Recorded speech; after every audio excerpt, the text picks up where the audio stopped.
ஓடுதா சவுண்டை பாருங்கள். அப்படியே பஸ்லேருந்து இறங்கி முதல் சாப்பிட்டுட்டு சின்ன ஒரு ஓய்வு. தலைவர் ரிஸ்க் எடுத்து ஐயோ இல்லையா? ஓகே,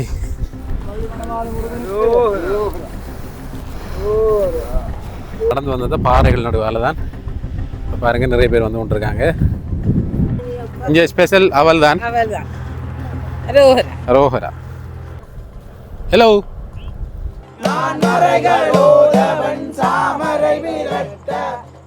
ரைட், இந்த இடத்துக்கு ஏன் வரேன்னு சொன்னால் இரவில் இந்த குப்பை இதெல்லாம் கூட அந்த கழிவுகள் கொட்டப்படுறது.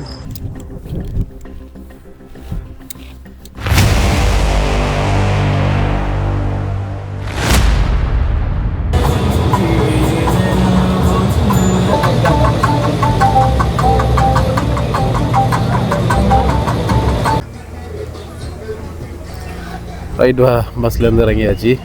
உகந்தைக்கு வந்திருக்கோம்.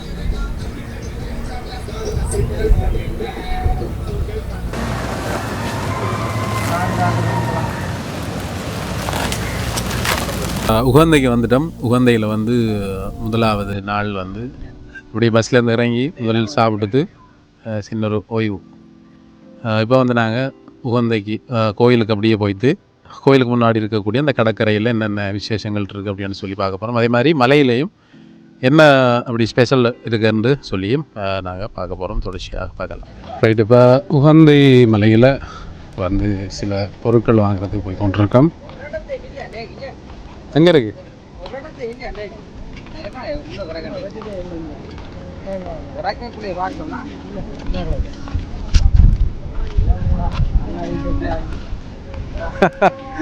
பேக்கா எப்படி வேலை? நாங்கள் இப்போ குளிக்க போகிறதுக்கு கடலுக்கு குளிக்க போகிறோம்.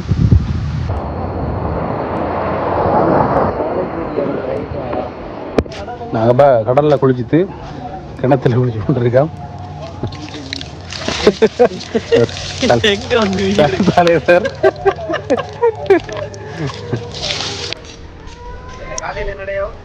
ஓ ஒலிக்கிறதா?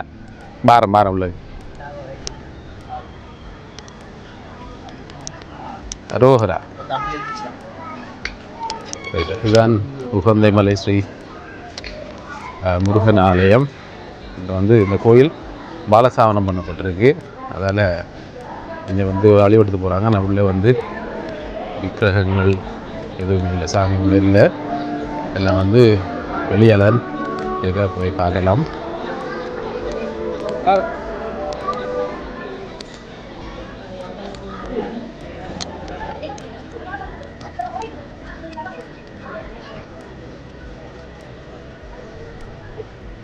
கோயிலிருந்து கலட்டப்பட்ட கும்பாவளங்கள் பார்த்திங்கன்னா தெரியும். இதெல்லாம் கருங்காலி வச்சு தான் உள்ளே வைப்பாங்க.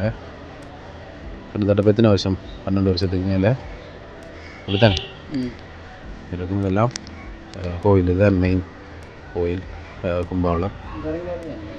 கருங்காலி இதெல்லாம்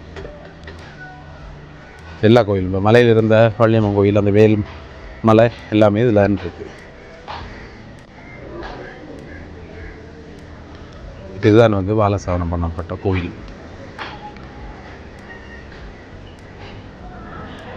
ஒரு 5 வருஷத்துக்கு பிறகு தான் நீங்கள் பெரிய கோயிலில் உகந்தை மலை பார்க்கலாம். ரைட், இதுதான் இந்த உகந்தை மலை கோயிலினுடைய முன்பகுதி. இதுக்கு அப்படியே ஒப்போசிட்டாக வந்தீங்கன்னு சொன்னால் இது வந்து பீச்சை பார்க்குற மாதிரி கடற்கரையை நோக்கி ஒரு வழி ஒன்று செல்லும். இந்த வழியால் தான் நாங்கள் இப்போ முருகப்பெருமானுடைய இந்த தோணிக்கல் அப்படின்னு சொல்லுவாங்க, தோணிப்பாறை அப்படின்னு சொல்லி அந்த இடத்துக்கு போய் கொண்டிருக்கோம். அங்கே தான் நிறைய அற்புதங்கள், நிறைய விடயங்கள் நடந்ததாக வந்து சொல்லப்படுது.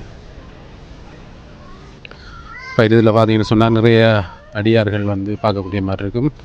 இவங்கெல்லாம் நாளைய நாள் வந்து நடக்கக்கூடியவங்க. இன்றைக்கி வந்து 18ஆம் தேதி, 17ஆம் தேதியே வாரதாக வந்து சொல்லியிருந்தோம். ஆனால் தவிர்க்க முடியாத காரணங்களால் 18ஆம் தேதி இன்றைக்கி வந்து சனிக்கிழமை நாங்கள் வந்து உகந்தை மலைக்கு வந்திருக்கோம். 19ஆம் தேதி காட்டு வழியில் வந்து நாங்கள் இறங்குறதுக்கு தயாராக இருக்கோம். ரைட், இவங்கெல்லாம் வந்து அந்த வழியில் இருக்கக்கூடிய பக்தர்கள். இவங்க நாளைக்கு காலையில் அல்லது ஈவினிங் டைம் தான் காட்டுக்குள்ளே வந்து நடக்க ஸ்டார்ட் பண்ணுவாங்க. ரைட், இது கோயிலுக்கு முன்னாடி இருக்கக்கூடிய கடல். ரைட், இப்போ இந்த பக்கம் தான் வந்து நாங்கள் கோயிலுக்கு போக வேண்டியிருக்கோம். கோயிலுக்கு முன்னாடி வந்து ஆப்போசிட் சைடில் வந்து பார்த்தீங்கன்னு சொன்னால் நாங்கள் இப்போ பார்க்க போகிறது தங்கக்கல் மலை அப்படின்னு சொல்லி சொல்லுவோம். தங்க தோணி மலை அப்படின்னு சொல்லி நீங்கள் பார்க்கக்கூடிய மாதிரி இருக்கும். நாங்கள் கொஞ்சம் கிட்ட வந்துட்டோம், உங்களுக்கு இப்போ கிளியராக விளங்க அப்படின்னு சொல்லி நினைக்கிறேன். இந்த பாறைகள் வந்து தொடுகை உறாத பாறைகள், ரெண்டுமே வந்து ஒட்டாது. நடுவால் அலை அடிக்கும்போது பெரிய ராட்சச அலைகள் எல்லாம் இப்படி உள்ளால் வந்து கொதிச்செழும். அது பார்க்குறதுக்கே கொஞ்சம் சந்தோஷமாக அல்லது ஒரு வியப்பூட்டுற மாதிரி இருக்கும் அந்த அலைப்பகுதி. ரைட், இதுக்கு வந்து நிறைய பக்தர்கள் போய் பார்க்குறது ஒரு வளமை. இதை வந்து தங்கத்தோணி மலை அல்லது தோணிக்கல் மலை அப்படின்னு சொல்லியெல்லாம் சொல்கிறாங்க. இந்த பக்கமாக வந்து ஒரு குறிப்பிட்ட தூரம் நாங்கள் நடந்து வந்த உடனே 2 மலைகள் அப்படியே காட்சியளிக்கும். உண்மையிலே அந்த மலை பாருங்கள், தான் தெரியுது 2 மலை. அந்த மலை வந்து 2 தோணிகள் அல்லது பெரிய தோணி அல்லது கப்பல் அப்படின்னு சொல்லலாம். அது அப்படியே கவுண்டு விழுந்த மாதிரி ஒரு ஷேப்பில் இருக்குது. அதுதான் வந்து இந்த தோணிக்கல் மலை அப்படின்னு சொல்லி சொல்கிறாங்க.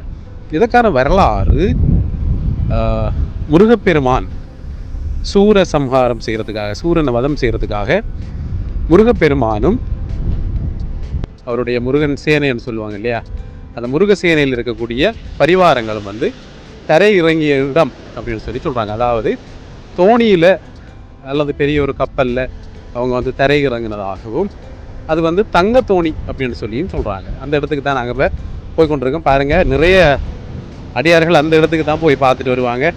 இங்கே வந்து ஒரு சைடு அலை கடல், அடுத்த சைடு வந்து காடுகள் மலைகள், அப்படி ஒரு ரம்பியமான சூழல். இதுக்கு அங்கால அதுக்கு அப்படியே ஆப்போசிட் சைடில் பார்த்தீங்கன்னு சொன்னால் அதில் ஒரு மலை தெரியும். அந்த மலை தான் வள்ளி அம்மன் மலை அப்படின்னு சொல்லி சொல்லப்படுது. அங்கே என்ன இருக்குது அப்படின்னு சொல்லி அங்கே போய் பார்க்கலாம். தாரா இருக்குது மலையில், அதை வந்து வள்ளிமலை அப்படின்னு சொல்லி சொல்கிறாங்க. அங்கே வள்ளியம்மன் வந்தது, இருந்தது, போனதுக்கான தடயங்கள் எல்லாம் இருக்குது அப்படின்னு சொல்லி சொல்லப்படுது. இந்த தோணிக்கல் மலையை கூட தங்க தோணியில் முருகனும் வள்ளியும் வருகை தந்ததாக சொல்கிறாங்க. இந்த வழி தான் ஒரு பாறைகளுக்கு நடுவால் போகக்கூடிய ஒரு வழி. இந்த வழிக்குள்ளே தான் நாங்கள் இந்த வள்ளி அம்மன் மலைக்கு போகிறோம். அங்கே பாருங்கள், ஒரு கால் இயலாத ஒருத்தர் கூட இந்த மலைக்கு போய் கொண்டிருக்கார். நான் போய் மேலே போய் காட்டுறேன். நான் என்ன காற்று அப்பா, நடக்க முடியல. ரைட், அழகான இடம், ஒரு வித்தியாசமான ஷேப். இப்படியெல்லாம் இடங்கள் இருக்கா நாங்கள் வாழ்கிற இடங்களில் அப்படின்னு சொல்லி யோசிக்கக்கூடிய மாதிரி இருக்கும். அவ்வளவு கலா இறங்கி பாரு. வாவ், மணல் எல்லாம் ஐயோ, பல ஆயிரக்கணக்கான பக்தர்கள் அடியார்கள்ற பாதத்தலங்கள் பட்ட இடங்கள். சித்தர்கள் முனிவர்கள் கூட வந்து தவம் செய்து முருகண்ட அருளை பெற்றதாக நாங்கள் அறிய முடியுது. அப்படியான ஒரு இடத்துக்கு தான் நாங்கள் இப்போ போய் கொண்டிருக்கோம். அப்படி இருக்கடா.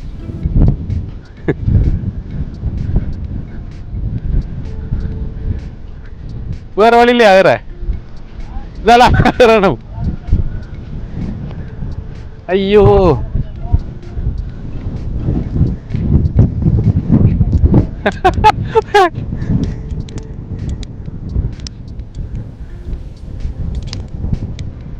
ரைட்.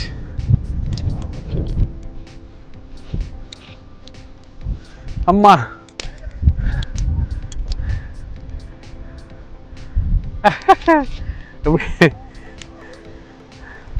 கவரேஜ் வருதா? என்ன சிம்? ஐயோ, இதால் ஏறணுமே. Help me. ரைட், ரிஸ்க் எடுத்து ஐயோ இல்லையா? ஓகே, நான் இருந்தேன். நான் கவனம். ஒரு மையா மேலே வந்தாச்சு. இதெல்லாம் வந்துருக்கலாமேடா. ஐயோ நம்ம நாங்கள் இப்படி தான் எங்கே நல்ல வழியெல்லாம் இருக்கு அங்கெல்லாம் போக மாட்டாங்க. ரைட், இதுதான் வள்ளியம்மன் மலை. இங்கே வந்துட்டோம். ரைட், வந்துட்டோம் மேலே வள்ளியம்மன் மலை.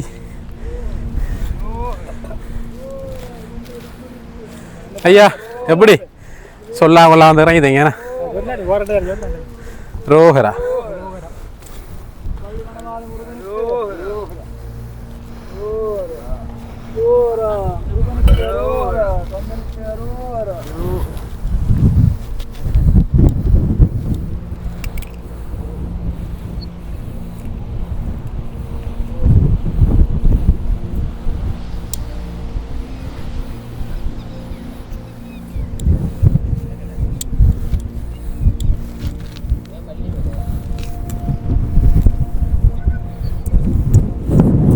ரைட். நாங்கள் நடந்து வந்தது பாறைகள் நடுவால் தான். இப்போ பாருங்கள் நிறைய பேர் வந்து கொண்டிருக்காங்க. ரைட், அந்த இருக்கிறது தோணிக்கல் பாறை அப்படின்னு சொல்கிறது, தங்கமலை இல்லை தங்க தோணிப்பாறை அப்படின்னு சொல்கிறோம். ரைட், இப்படியே வந்து இந்த இடத்தால் நாங்கள் அந்த பாறைக்கு வரலாம். இது வள்ளியம்மன் மலை. இங்கே வள்ளியம்மன் முருகனோட வந்து இருந்ததாக சொல்லப்படுது. இங்கே நிறைய தடயங்கள் இருக்கிறதா சொல்கிறாங்க. இது நிறைய பேர் அந்த கல் தூக்கி வச்சுருக்காங்க மேலே. நினைக்கிறேன் அந்த ஏதாவது வேண்டுதல்கள் இருந்தால் அப்படி செய்வாங்க. இங்கே வந்து வள்ளியம்மன் மஞ்சள் குளித்த இடம் அல்லது அவங்க மஞ்சள் துவைச்ச இடங்கள் எல்லாம் இருந்ததாக சொல்லப்பட்டுக்கு எனக்கு விலங்கல்ல இந்த இடங்கள் வந்து அந்த இடத்தை தான் சம்டைம் நினைக்கிறேன் இந்த கற்களால் மூடி வச்சுருக்காங்களோ தெரியலை. ரைட், இது எங்களுடைய கதிர்காம யாத்திரையின் முதலாவது நாள். அற்புதங்களும் அதிசயங்களும் நிறைந்த கதிர்காம யாத்திரை. இந்த முறை வந்து கொடியேற்றத்துக்கு போகல, இடையில் வந்து கொண்டிருக்கும். ஏன்னா சில விடயங்களை நாங்கள் மிஸ் பண்ணி போகிறதால இப்படியான ஒரு டைமில் வந்தால் எல்லாத்தையும் அழகாக பார்த்து முருகப்பெருமாண்ட அருளை வந்து முழுதாக பெற்று போகலாம் அப்படின்னு சொல்லி. இது மறை மாநாடு விட்டீங்கடா ஓட போகுது. லேடிமான்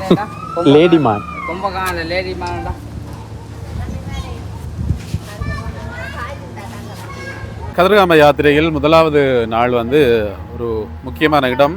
இது வந்து வள்ளியம்மன் ஆலயம் அமைந்திருக்கக்கூடிய ஒரு மலை. இந்த மலைக்கு நாங்கள் இப்போ விசிட் பண்ண போகிறோம். இந்த மலையில் என்னெல்லாம் இருக்குது அப்படின்னு சொல்லி பார்க்க போகிறோம். இப்போ வந்து டைம் ஹார்மோனியாக போகுது. ரைட், இப்போ ஒரு நல்ல வியூ ஒன்று பார்க்கலாம். நீங்கள் இந்த மலை இருக்கக்கூடிய ஒரு பியூட்டி இப்போ வந்து நாங்கள் பார்க்க போகிறோம். ரைட், தொடர்ச்சியாக மேலே என்ன இருக்குது அப்படின்னு உகந்தை முருகன் கோயிலிருந்து நாங்கள் இப்போ மலைக்கு போக போகிறோம். ரைட், சரி, இப்போ பாருங்கள் அழகான ஒரு சன்செட். சரி, இந்த மலை அந்த டைம். ரைட், அப்படியே மேலே வாதிங்கன்னு சொன்னால் ஒரு பிறை அழகாக இருக்குது. இது வந்து வள்ளியம்மன் கோயில் இருக்கக்கூடிய ஒரு இடம். இங்கே என்ன ஸ்பெஷல் அப்படின்னு பார்த்தோமா என்றால் இங்கே வந்து நிறைய பிரசாதம் தான். வரக்கூடிய அடியவர்கள் எல்லாம் இங்கே வந்து இந்த அம்மன் கோயிலில் அவல் பிரட்டி வைக்கிறது ஒரு ஸ்பெஷல். கதிர்காமம் உண்டாலே அவள் தானேண்ணா. ரைட்,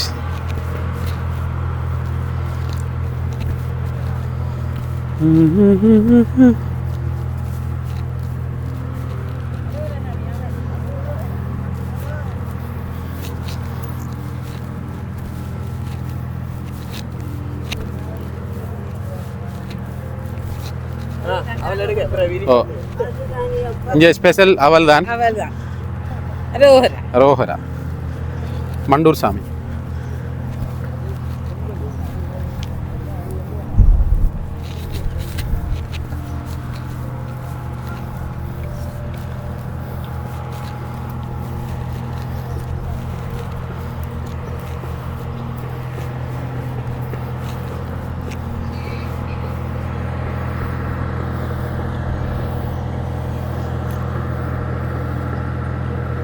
மலையிலேருந்து பார்க்கும்போது நான் உகந்தை முருகன் கோயில், அது வந்து வேல் கோயில். அதில் வந்து கடல்.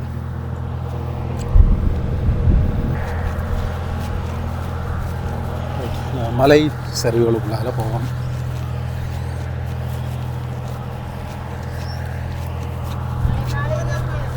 காலையிலையா போகிறீங்க நீங்கள்? ரோஹரா. ஓ வாங்க. நீங்கள் காலையில்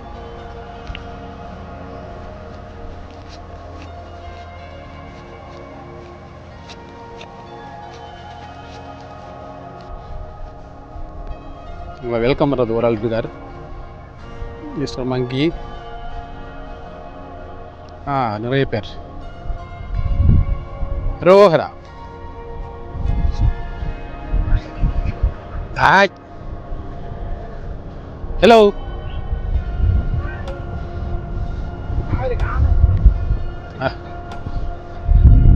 இது 2-3 பிராண்டு கிடக்கு. மந்தி, மற்ற என்னடா சிறுவன். ரைட், நாங்கள் குறையில நீங்கள் இதான் எங்க வேல். இதுக்கு பாதசாவனம் பண்ணித்தாங்களா? அப்படியா? இல்லை, பாலஸ்தானத்துக்கு எடுத்துட்டான். பாருங்கள், 6 மணி ப்ளஸ் இப்பையும் காட்டுக்குள்ளால வாகனம் வந்து கொண்டு இருக்கு. இதுக்கப்புறம் அலவுட் இல்லை, வாகனங்கள் வரலாம். ஆனால் இங்கே இதுதான் உங்களோட நேஷ்னல் பார்க் என்ட்ரி. இதுக்குள்ளே நான் நினைக்கிறேன் 3 மணிக்கு பிறகு காட்டுக்குள்ளே போயிடலாம். இல்லாட்டி பாதை மலைக்குள்ளார போகுது, கொஞ்சம் பயமாக தான் இருக்குது. ஏன்னா நிறைய உயிரினங்கள், ரைட், ஸ்பெஷல் குரங்கு, ரைட், அவர் தான் வந்து பாய்கிறார். கவனம் வாங்க, சறுக்குமா, மண் இருக்கு, மண் இருக்கு, சறுக்கும். ஓ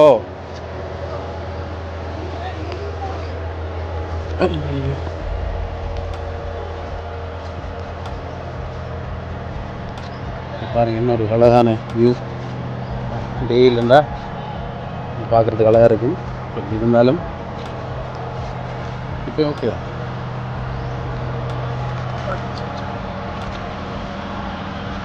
யானை ஒன்று கிடக்குறாப்பா,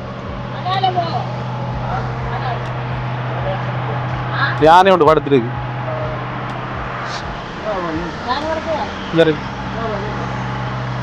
யானை படுத்துருக்கு பார்த்தீங்களா? அது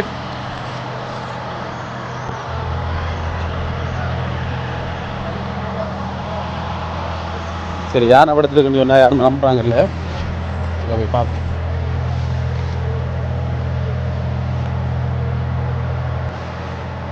யானை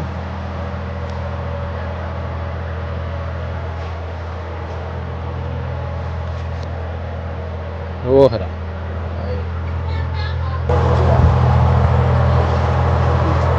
ini keluar sambil keluar ini keluar nanti ya.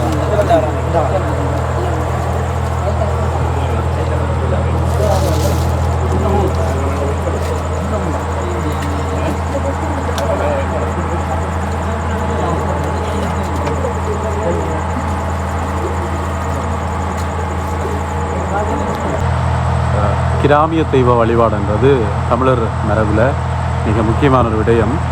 இப்போ வந்து பார்த்திங்கன்னு சொன்னால் அந்த மலை அடிவாரங்களில் இருக்கக்கூடிய மாரியம்மளுக்கான பூசை நிகழ்வுகள் நடக்கிறத பார்க்கலாம்.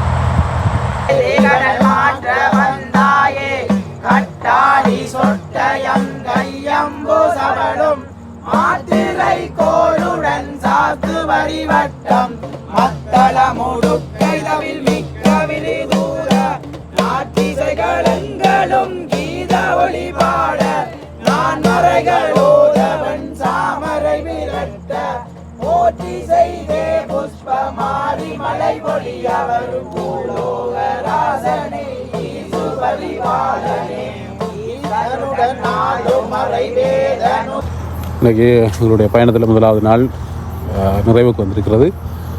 இப்போ எல்லாருமே அடியார்கள் எல்லாம் அப்படியே தூங்கி கொண்டிருக்காங்க. நாங்களும் இரவு தூக்கத்துக்கு ரெடி ஆகிறோம். உகந்தையில் இந்த இடத்துல தான் நைட்டில் வந்து பெரும்பாலும் யானை, பண்டி இப்படியான மிருகங்கள் வந்து பார்க்கலாம். இப்போ 9:30 பெரும்பாலும் ஆஃப்டர் 10 ஒரு 10 மணி 10:30க்கு பிறகு தான் இந்த இடங்களில் பார்க்கக்கூடிய மாதிரி இருக்கும். இந்த சைடு, அதாவது கோயில்ற வலது பக்கம் இருக்கக்கூடிய இந்த காட்டுப்பகுதி வந்து இந்த இடங்களில் பெரும்பாலும் யானை நடமாட்டம். இப்போ கொஞ்ச நேரத்துக்கு முன்னாடி யானை வந்தது, வெடியெல்லாம் கொளுத்தி துரத்தியாச்சு.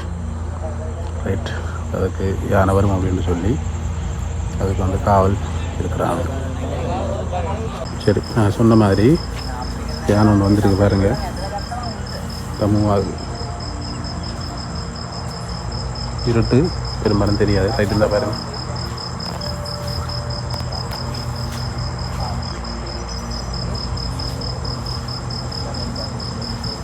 ரைட், இந்த இடத்துக்கு ஏன் வரேன்னு சொன்னால் இரவில் இந்த குப்பை இதெல்லாம் கூட அந்த கழிவுகள் கொட்டப்படுறது, குப்பையில் சாப்பிட்றதுக்காக வருவார். இது வந்து நீங்கள் கதிர்காமத்தில் பார்க்குற மாதிரி இது பழக்கப்பட்ட யானை இல்லை, இது காட்டு யானை. திடீரெண்டு ஓடி வரும், ஓடி வந்து தாக்கக்கூடிய தன்மையும் இருக்குது.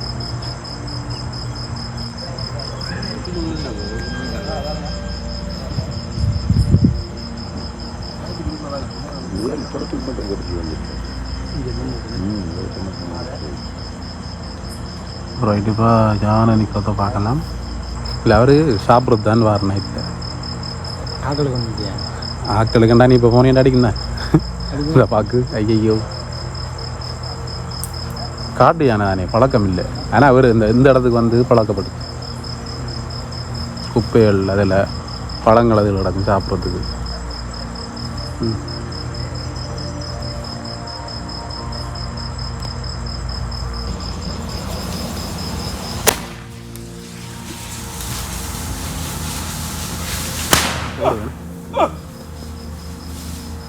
ஓடுதா? சவுண்டை பாருங்க, எங்கேயும் அடி கொடுத்து போகுதுலப்பா.